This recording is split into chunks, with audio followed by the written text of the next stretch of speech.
Hello mga ka-DIY, welcome back sa YouTube channel natin. Meron din nila dito sa atin isang TV flat screen. Ito ay LCD type. Sa problema doon ito, sabi ng may-ari is may sound pero wala siyang picture. May sound, may backlight naman pero walang picture. Okay, so saksak muna natin. Ito yung brand niya mga ka-DIY is LG 32 inches. Okay, plug in natin dito. Saksak ko lang. Yan. Tapos power on natin. Yan, may indicator naman tayo dito. Power on natin dito sa ano. Ito yung mga button niya sa ilalim. Okay, power on natin. Okay, antayin lang natin. Yan. Kung napapansin nyo, may sound daw siya. Yan. Naririnig nyo naman yung speaker, meron sound. Pero, wala siyang picture. Okay, patayin ko lang muna yung ano, ilaw natin dito. Yan.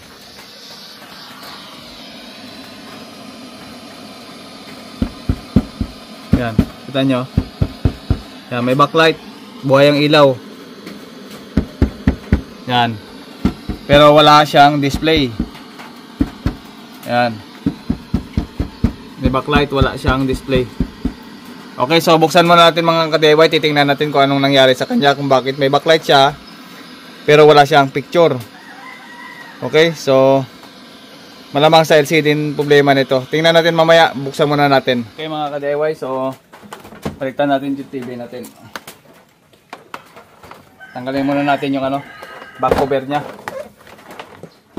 Okay, so ito pala yung model number natin sa TV. Ito nga pala yung pinakalikuran.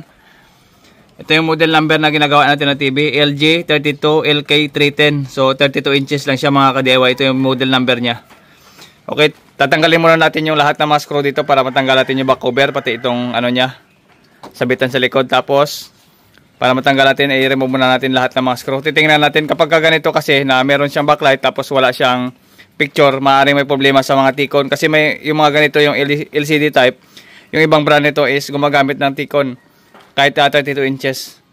So tingnan muna natin, buksan muna natin para malaman talaga natin kung may T-con siya o wala. Kasi doon tayo magto-trouble kapag ganito. May sound, walang picture, pero mayroong backlight. Okay, tara.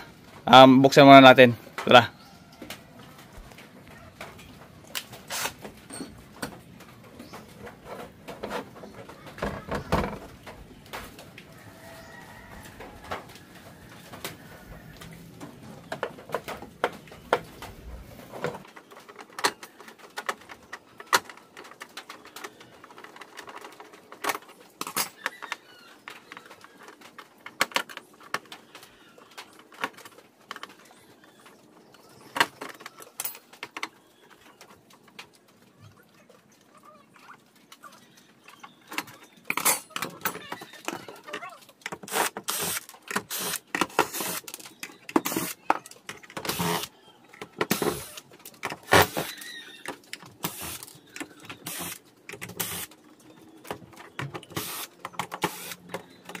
Natin yung mga screw niya.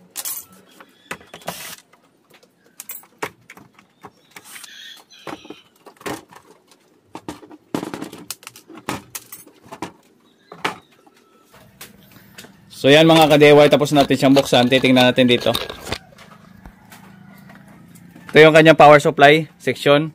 Ito naman yung kanyang main board. Main board magde-deliver na supply dito sa ating T-con. So gumamit nga siya ng T-con. So yan yung design na kanyang T-con. Bale, nandito sa itaas yung design na kanyang T-con o timing control board. Ito naman yung kanyang inverter para sa ating ilaw sa backlight. Kasi sa backlight na portion to. Ito power supply, main board deliver na supply papunta dito sa ating T-con o timing control board. Then timing control board papunta sa ating LCD panel. Okay, ang gagawin natin ngayon is titingnan natin kung anong design nito. So baliktarin lang natin yung ano. Baliktarin muna natin to. Tara. Para baliktad kasi di dapat doon ang T-con sa ilalim. So doon naka-design yung T-con sa taas. Baliktarin natin para ma-troubleshoot natin mabuti. Ito okay. I-plug in muna natin. So testing muna natin kasi doon kanina sa harapan hindi natin makita doon kasi nga na may ilaw siya o may backlight dito. Saksak muna natin yung unit dito. Tayo muna natin. Yan. Tapos dito yung kanyang button, power on na lang natin. Antayin na natin na bumukas. Yun o, umilaw o. Yung T-con o. Yan. Umilaw yung kanyang T-con. Yan, merong ilaw, merong design ng ilaw yung kanyang T-con. Ibig sabihin, functionable tong T-con na to.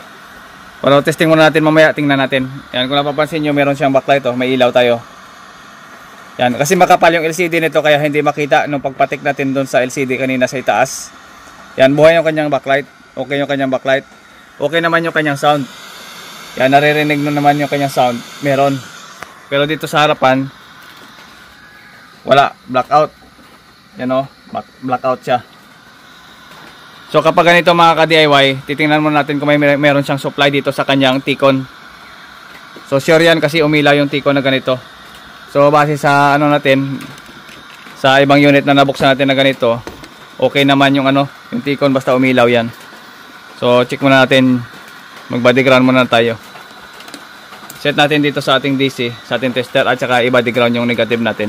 Yung positive lang ang itutusok natin, doon tayo magsusundan ng supply. Susundan natin ang supply dito sa ating positive na ating test prod. Okay, so dito sa kanyang input, dito, wait lang, ito medyo silaw. Yan, so dito sa BCCA nya, kailangan makakuha tayo dito ng 12. Yan, ito yung positive side natin. Meron 12 volts dyan. Ito yung kanyang fuse or positive. Yung 4 pins na yan, yan ang positive nya. Okay, sa ating LVDS. Yan, meron tayo nakuha ditong 11.85 volts. Ibig sabihin, pasok siya. Meron siyang supply dito. Para ma-confirm natin niya itong DC to DC IC niya. Ito yung pinaka DC to DC. Nandyan yung connection ng ating BDD. Ito BDD, tinutukan natin. BDD in 15 volts. Ito naman yung kanyang BGH. Sa pin na yan, BGH. Buhay yung ating BGH mga ka-DIY. Ibig sabihin, nagpa-function talaga yung ating T-Con o timing control board. Gumagana itong DC to DC IC nya. BGH, yung kanyang BGL, hanapin muna natin kung saan banda. Ito yung BGL nya. Yan, meron tayong nakukuha ditong BGL na negative 6 volts. Ibig sabihin, gumagana yung BGH, gumagana yung BGL, yung BDD natin. Yung ibang supply nito is gumagana na rin kapag kaganito. So ibig sabihin lang mga ka-DIY, buo yung ating T-Con board. So hindi pa 100% yan kasi nandyan yung ating mga clock signal. Ito yung mga clock signal na L, yan, GCLK1, GCLCK3. Ito yung mga natin, test point. Ito yung mga signal natin na nanggagaling dito sa ating DC to DC IC, yung mga clock signal natin. Kapag ang LCD kasi is nag-blackout, namatay yung LCD natin at buhay yung ilaw, malamang may mga problema tayo sa mga clock signal. Yung nakita natin ng mga G, CLK, CLK1, CLK2, CLK3, CLK4 hanggang makarating tayo sa LK6, BGH, saka BST, BGH, yan. Ito yung mga supply mga ka-DIY. Yan yung mga signal natin na pumapasok dito sa left and right natin LCD. Kung napapansin nyo, dito yung pumunta yung signal na yan sa pinakadulo ng ating top board. Ito may board pa dito. Yan. Pumunta yan dito yung sa kabila yung signal. Pumunta rin niya sa kabila yung signal. Kaya nga meron tayong tinatawag na cutting method. Dito mga ka-DIY sa itaas is hindi siya pwedeng i-cutting method. So dito siya sa right or left yung signal. Dulo at dulo lang naman yan yung mga signal na pupuntahan ng mga ating yung mga clock signal natin. Minsan kasi mga ka-DIY, kapag buo yung kanyang DC to DC, itong BGH, BGL, buo yung kanyang clock signal, walang short sa clock signal, possible na may problema tayo dito sa ating ganito. Yan, sa kanyang system. Possible din kasi na may problema tayo sa system natin. Kapag buo na naman yung ating DC to DC, nandyan yung ating BGH, BGL, EBDD, 3.3 volts, buo dito. Pero nga, nagkakaroon pa tayo ng problema dito sa mga clock signal. Ito pa yung problemahin natin, yung mga clock signal at yung itong operation ng ating system. So, tatlo yung mga ganito. Yung sa DC to DC, clock signal, at saka yung ating system. Yung system natin, yun na mag-ooperate ng ating LCD o magdadala. Okay mga ka-DIY, ang gagawin natin ngayon sa mga ganito kasing unit, palagi kong na-encounter ito kapag lalo na sa mga home service, nililinisan ko muna itong board. Kasi nagkakaroon yan minsan dito, ito minsan, yan, nagkakaroon ng kalawang. Minsan ito, hindi nagkakaroon ng contact. Unang ginagawa talaga dyan bago ako mag-cutting mga ka-DIY, kung bago ako mag-cut ng mga signal, nilinisan ko muna. After ko malinisan siya, so kinakating ko siya. Kapag hindi makuha sa cutting, ang ginagawa ko, sinasalpakal ko siya ng ibang universal board or yung mga China board. So gagawin ko lang muna dito is lilinisan ko muna itong ating T-con, pati yung mga flex dyan sa ano, ito tanggalin muna natin. So unplug muna natin yan hanggang doon. Yan, linisan pati natin yan, oh. Yung bawat flex, yung bawat terminal nila, linisan natin yan bago natin i-troubleshoot ulit. Okay? So patayin muna natin. Yan. Tatanggalin muna natin lahat ng mga terminal. Okay? Tanggalin muna natin ito, ang kanyang LVDS. Tingnan natin. Okay. Dito sa kabila.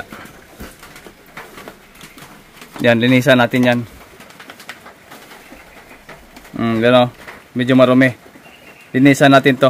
Medyo marumi. Dito sa banda itaas, titingnan natin. Yan. Okay naman. Dito mamaya tatanggalin ko lang. Linisan ko lang mga ka-DIY pati itong T-con board niya o timing control board. Ugasan natin ang thinner yan. I-brush muna natin. Ugasan ng thinner. Minsan kasi dyan nagkakaroon ng problema. Kapag kompleto naman yung supply, hindi mag-on, possible na ano, nandito dito. Yan o, marumi o. Yan, marumi yung mga singit-singit ng ating IC. Yan pa. Yan o, nakita nyo. Yan. Yan, marumi. Linisan muna natin yan. Isa yan sa magandang paraan kapag hindi makuha sa repair. Minsan kasi linis lang. Try muna natin. Linisan ko lang muna. Tatanggalin natin to. So, ayan mga ka-DIY. Bale, linisan ko lang muna siya ng thinner. Minsan kasi yan dito. Sumisiksik yung mga dumi. Yan dito. Kaya minsan nagsushort. Ayaw mag-on yung ano, LCD natin. Pero buhay naman yung ating ano, supply, pero minsan kasi sa mga signal din. Gamit tayo ng lacquer thinner. Lacquer thinner. Linisan natin yan. Pagkatapos natin i-brush, ipatuyo natin to. So gumamit lang tayo ng hot air para just in case na mga ka-DIY ay madali siyang matuyo kapag may hot air tayo. So mas mabilis yung ano, yung pagpapatuyo natin kapag meron tayong hot air. Linisan natin yan. Kasi minsan ito nagkakaroon ng mga kalawang yung mga paa, kaya nagkakaroon ng interruption sa LCD. Ayaw mag power on. Yan. Patuyuin na natin to yung hot air. Pati yung system na ito. Mamaya ugasan ko rin yan ng thinner. Ito. Minsan kasi ito rin ng problema. Yan yung system niya. So linisan ko lang muna pati itong kanyang ano. Ito natin. Gamitan natin ng ano, pambura. Ito yung ano niya. Flex ito. Yan. Itungtungan natin sa pantay dito. Tapos gamitan natin ng pambura ganito. Yung lapis. Yan. Pag hindi talaga makuha dito, pwede naman yan na i-cutting na lang natin yung ano, yung pinaka-LCD niya. Magka-cutting tayo doon sa mga signal. Pero bago ako mag-cutting yan mga ka-DIY, sinusure ko muna. Bali, nilalagyan ko siya ng universal board. Gaya ng mga 32 inches din na mga board natin dyan na sira na yung LCD. Kukuha lang tayo ng universal board tapos isalpak natin dito pang testing. Pero dapat alam niyo yung supply sa paggamit ng mga universal board. Yan. So linisin ko lang mga ka-DIY pati din sa kabila. Pati yon at saka ito. Yung flex niya dito. Okay, so update ko na lang kayo mamaya-maya. So ayan mga ka-DIY, tapos ko na siyang linisan. Ayan. So balik natin. Pagka wala pa rin, testing tayo sa ibang mamaya. Yan, sa mga ganito mga ka-DIY, ingatan nyo sa pagbalik ng mga flex ganito. Kasi minsan yan, nasisira yung ating mga ngipin. Yung mga ngipin na flex baka masira. Kaya ingat-ingat lang sa pagtanggal nito. Ayan. So, balik natin dito.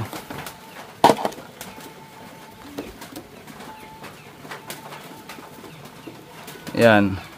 Pasok lang natin dito. Ayan. Minsan din kasi mga ka-DIY, sa mga ganito, kalawang. Pati ito kanina nilinisan ko na rin yan. Yung si pinaka system natin. Yan. So nilinisan na natin to.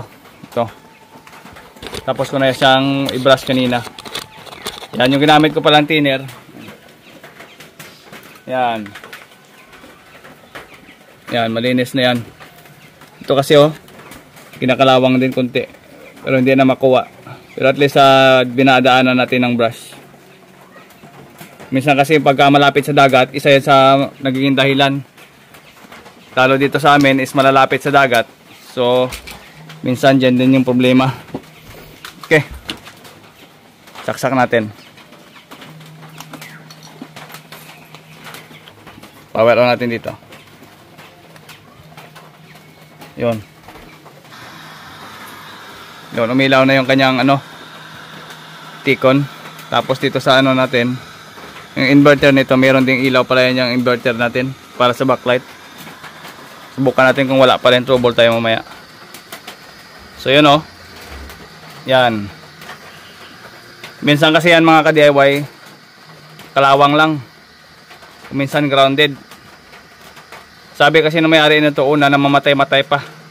Itong huli, nawala na talaga. Nag-sound na lang. Yan. So sabi ng may-ari, tama ngayon sabi ng may-ari na namamatay-matay pa. Tapos, pag namamatay, nabubuhay. Tapos sa tuluyan na nawala na picture. So yun lang, linis lang. Kasi minsan talaga may mga pagkakataong hindi talaga makuha natin sa repair. So unang ginagawa dyan, linis. Pagka nalinisan na, saka yung pinaka-troubleshooting, mas madali yon. Okay? So hindi na tayo nag-cut dito sa ating top-board. Kasi kung magkakakat tayo mamaya, sure ball talaga nakakalas tayo nito kasi napakakapal niya, no? Tatanggalin talaga natin yung frame para makapag-cutting tayo. Kapag ganitong design, medyo mahirap ito i-cutting kasi nga baklas lahat bago makating. So ayan, maraming salamat at nabuhay din natin. Yun, lagyan natin ng signal. So nilagyan ko muna siya ng signal natin. Yan. Ayos, walang problema yung kanyang LCD. Pwede pa. Yan. Ayos.